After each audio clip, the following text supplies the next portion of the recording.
নিজের ভালোবাসার স্ত্রীকে বাঁচাতে খনন করেছিল ৩৬৫টি পুকুর, যা আজও বিস্ময়কর এক স্মৃতি হয়ে রয়ে গেছে।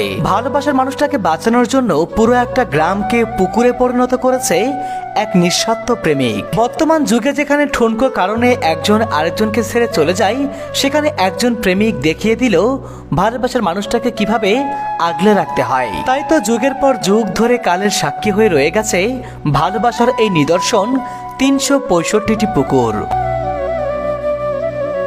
ইতিহাস থেকে জানা যায়, অষ্টম শতাব্দীতে রাজা চান্দিলাল পাল নওগাঁ জেলার ধামুরহাট অঞ্চল শাসন করতেন। সেই সময় তিনি তার রাজ্যের এক সুন্দরী নারীর প্রেমে পড়েছিল। এরপর তিনি সেই সুন্দরী রমণীকে ভালোবেসে বিয়ে করেন। বিয়ের পর তাদের সংসার জীবন বেশ সুখেই কাটছিল।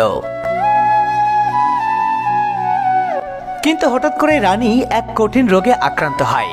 অনেক চিকিৎসার পরেও সে কিছুতেই সুস্থ হচ্ছিল না। এরপর এক চিকিৎসক রাজাকে পরামর্শ দিলেন, রানীকে সুস্থ করতে হলে ৩৬৫টি পুকুর খনন করতে হবে, আর বছরের ৩৬৫ দিন একটি করে পুকুরে গোসল করতে হবে, তবেই রানী সুস্থ হবেন।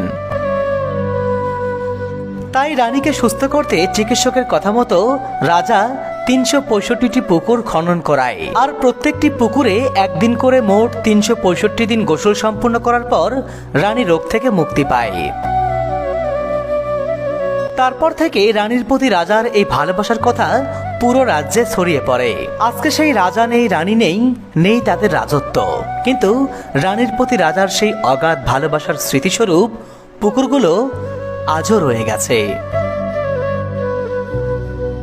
সত্যিই নওগাঁর চকচান্দিরা গ্রামের এই পুকুরগুলো মনে করিয়ে দেয়, ভালোবাসা মানে ছেড়ে যাওয়ার নাম নয়, বরং ছেড়ে যাবার মতো হাজারটা কারণ থাকার পরেও প্রিয় মানুষটাকে আগলে রাখার নামই সত্যিকারের ভালোবাসা।